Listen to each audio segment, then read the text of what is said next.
انہ لیس لہ سلطان علی الذین آمنوا وعلی ربہم یتوکلون۔ فرمایا کہ شیطان سے پناہ مانگنا، پھر شیطان کا تعارف کروایا اللہ تعالیٰ نے کہ شیطان کا زور نہیں چلتا، شیطان کا زور نہیں چلتا ان لوگوں پر جو اللہ پر ایمان رکھتے ہیں،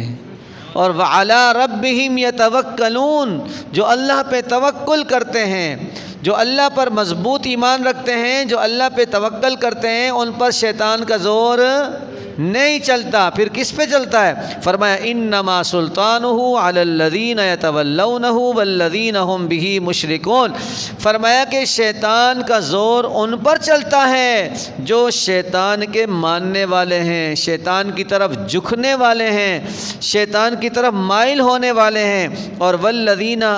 ہم بہ مشرکون، یا وہ اللہ کے ساتھ شرک کرنے والے ہیں۔ جو اللہ تعالیٰ کے ساتھ وفادار نہیں ہے، شیطان تو اس کا دوست ہے، لہذا شیطان کا حملہ اس پہ چلتا ہے، مشرک پہ چلتا ہے، اور جو شیطان سے دوستی کرنا چاہتا ہے اس پہ شیطان کا زور چلتا ہے۔ جو حقیقی معنوں میں اللہ کے ساتھ اللہ پہ ایمان رکھتا ہے، مضبوط قسم کا ایمان، اور اللہ تعالیٰ پہ ہر بات میں توکل کرتا ہے، شیطان کا زور اس پہ نہیں چلتا۔ تو فرمایا انہ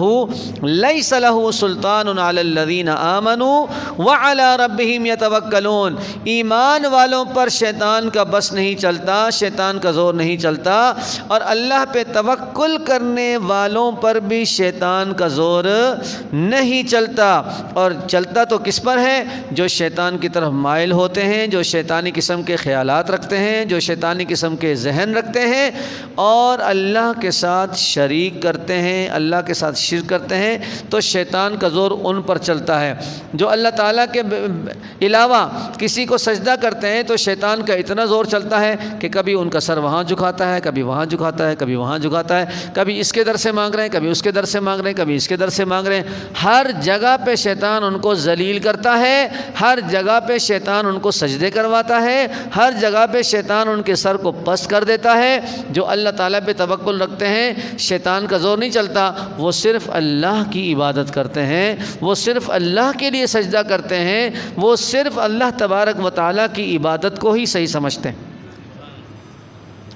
وَإِذَا بَدَّلْنَا آيَةً مَّكَانَ آيَةٍ وَاللَّهُ أَعْلَمُ بِمَا يُنَزِّلُ قَالُوا إِنَّمَا أَنْتَ مُفْتَرٍ بَلْ أَكْثَرُهُمْ لَا يَعْلَمُونَ۔ یہاں ایک اور موضوع کا آغاز ہوا ہے کہ قرآن کریم کی بعض آیات احکام ایسے ہیں کہ جو اللہ تبارک و تعالیٰ نے پہلے ایک حکم ارشاد فرمایا، صادر فرمایا، اس پہ عمل ہوا، اس وقت کے جو حالات تھے اس کے مطابق اللہ تعالیٰ نے ایک حکم نازل فرمایا۔ پھر جیسے جیسے آگے بڑھے اور حالات تبدیل ہوئے، اللہ تعالیٰ نے دوسری آیت کے ذریعے سے دوسرا حکم نازل فرمایا، پہلے والے حکم کو منسوخ فرما دیا،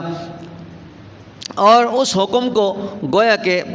بدل دیا، اس لیے کہ اب حالات اس کے علاوہ ہیں اور دوسرے حالات ہیں۔ تو اس میں جو مشرکین تھے، کفار تھے، وہ نبی کریم صلی اللہ علیہ وسلم پر جھوٹ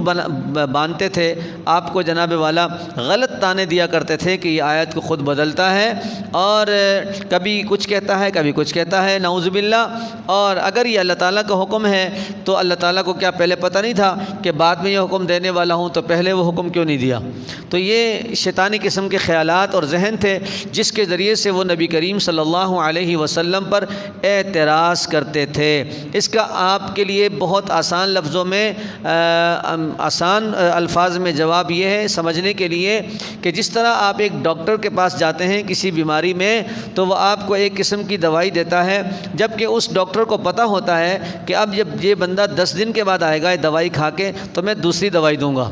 تاکہ اس وقت بیماری کی حالت کچھ اور ہوگی، اب بیماری کی حالت کچھ اور ہے۔ ایسا نہیں کہ وہی دوائیں آپ کو پورا مہینہ کھلاتا رہے، بلکہ 1 ہفتے کی دوائی دیتا ہے، 5 دن کی دوائی دیتا ہے، 10 دن کی دوائی دیتا ہے، پھر کہتا ہے جناب 10 دن بعد مجھے ملنا۔ اب جب دوبارہ آپ اس ڈاکٹر سے ملتے ہیں تو ان دوائیوں پہ وہ قلم نشان پھیرتا ہے، اب دوسری دوائیں لکھتا ہے۔ جن دوائیوں کو وہ اب لکھ رہا ہے وہ پہلے بھی اسے پتہ تھا کہ میں یہ لکھوں گا، لیکن وہ اس ٹائم نہیں لکھتا، اس لیے کہ اس ٹائم لکھنے کا وقت نہیں تھا۔ تو اسی اسی لیے اس ڈاکٹر کو پتہ ہے تو اللہ تعالیٰ کو تو اس سے زیادہ پتہ ہے کہ بعد میں کیا کرنے والا ہوں۔ تو پہلے جس بندوں کی جو حالت تھی اللہ تعالیٰ نے ان حالت کے مطابق ایک حکم کو نازل فرمایا۔ اس کے بعد جب انسانوں کی حالت بدل گئی، وقت بدل گیا، تو ماحول بدل گیا، اللہ تبارک و تعالیٰ نے اس حکم کو ختم کر کے اس پہ نشان پھیر کر دوسرا حکم دے دیا کہ اب یہ حالت ہے، اب تم یوں کرو۔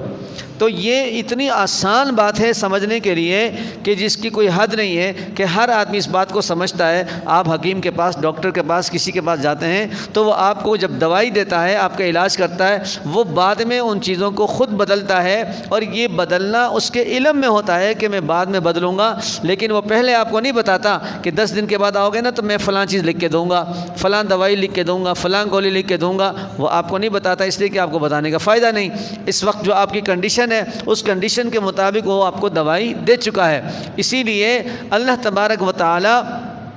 ابتدائی ایام کے حالات کے مطابق اللہ تعالیٰ نے جو حکم فرمایا، اس کے بعد جو حالات آئے، جو معاملات ہوئے، اللہ رب ذوالجلال نے جب مناسب سمجھا، اس کی حکمت مکمل ہوئی کہ اب یہ حکم ہونا چاہیے، تو اپنے گزشتہ حکم کے بجائے ایک اور حکم نازل فرمایا کہ اب اس پر عمل کرنا ہے۔ اب جب پہلے جناب شراب کے حکم ناجائز ہونے کا، حرام ہونے کا حکم نہیں تھا، تو لوگ جناب اور تو عبادت کرتے تھے، شراب بھی پیتے تھے، لیکن جب شراب کا حکم نازل ہوا کہ اب حرام ہو گیا ہے، تو اب جناب والا بالکل حرام ہو گیا ہے کہ اس کے پینے پر تو جہنم کی سزا ہے، اور اس کے پینے سے ایمان کو خطرہ ہے کہ ایمان سلب ہو جاتا ہے۔ تو اللہ تعالیٰ نے پہلے ہی کیوں حکم نہیں دے دیا؟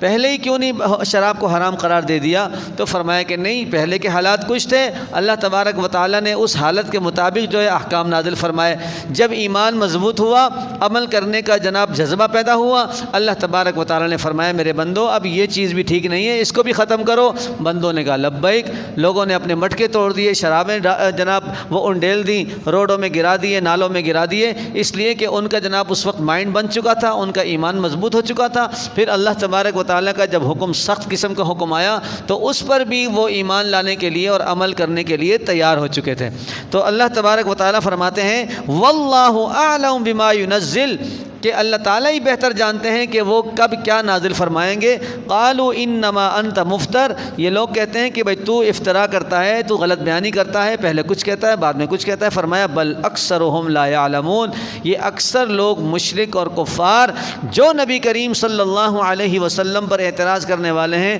وہ خود اس بات سے لا علم ہیں، جاہل ہیں، اس بات کو نہیں سمجھتے، وہ اللہ تبارک و تعالیٰ کی مصلحتوں کو اور حکمتوں کو نہیں سمجھتے۔ فرمایا قل، میرے پیارے حبیب ان سے فرما دیجئے، نزلہ روح القدس من ربک بالحق، کہ یہ میں اپنی طرف سے آیات بنا بنا کر نہیں لاتا، تمہیں نہیں سناتا، بلکہ یہ تو جبریل امین روح القدس لے کر آتے ہیں، من ربک، تمہارے رب کی طرف سے، بالحق کی سچائی کے ساتھ، لیثبت الذین آمنوا وہدی وبشری للمسلمین، تاکہ تم ایمان والے اپنے ایمان پہ ثابت قدم ہو جائیں، ان کے لیے ہدایت ہو اور ان کے لیے خوشخبری ہو۔ تو فرمایا کہ جو عمل کرنے والے ہیں اللہ تعالیٰ ان کو ہدایت بھی عطا فرماتے ہیں، انہیں جنت بھی، خوشخبری بھی عطا فرماتے ہیں۔ اللہ تبارک و تعالیٰ سے دعا ہے کہ رب کریم